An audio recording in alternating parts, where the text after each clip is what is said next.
It's a constant storm to try to figure out what you're about, and you change. At 26, you're all about the hustle, you're gonna be a billionaire, this and that, and then you go to the bar one night and you fall in love.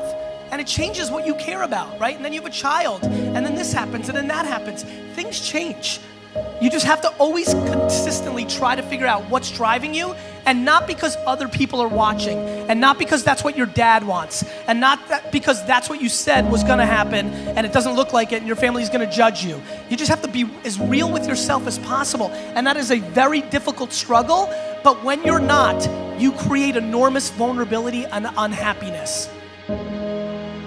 Truthful conversations redeem people. Because if you come to a clinical psychologist whose worth is salt, you have a truthful conversation. The conversation is, well, here's what's wrong with my life, and here's what caused it. You know, maybe it takes a year to have that conversation, and here's how it might be fixed. Here's what a beneficial future might look like. And so it's a completely honest conversation if it's working well. And all that's happening in the conversation is that the two people involved are trying to make things better. That's the goal. Let's see if we can have a conversation that will make things better.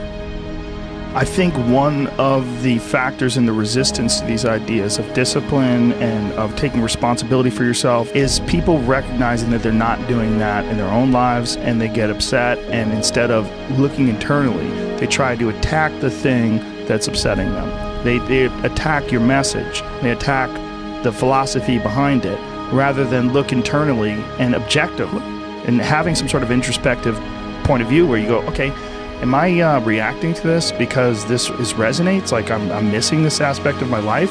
Does this diminish me?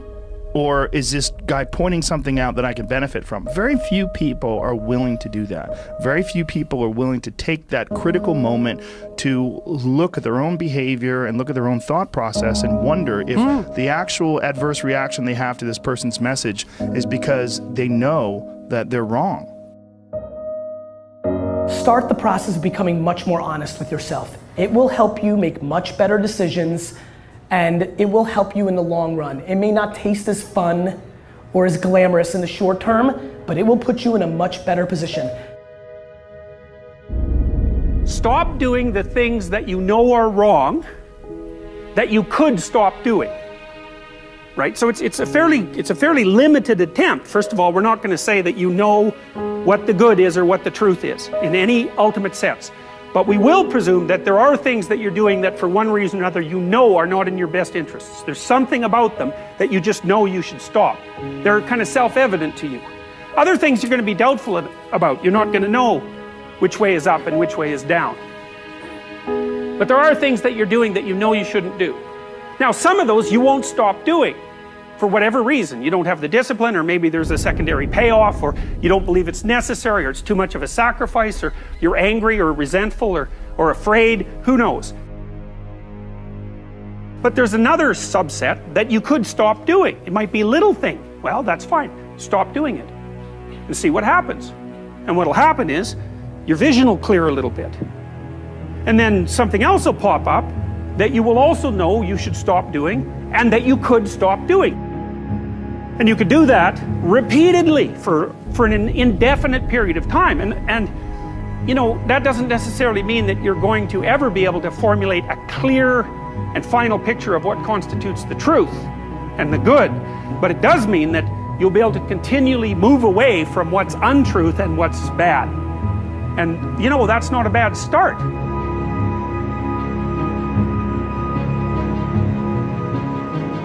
Discipline, it does start with waking up early. It really does. But that is just the beginning. Discipline is the root of all good qualities. But you have to absolutely apply it to things outside of just waking up early. It's everything. It's working out every day, making yourself stronger and faster and more flexible and healthier. It's about disciplining your emotions so you can make good decisions. It's about doing the tasks that you don't necessarily want to do, but that you know will help you. And that's what discipline is. Discipline means taking the hard road, the uphill road, to do what's right.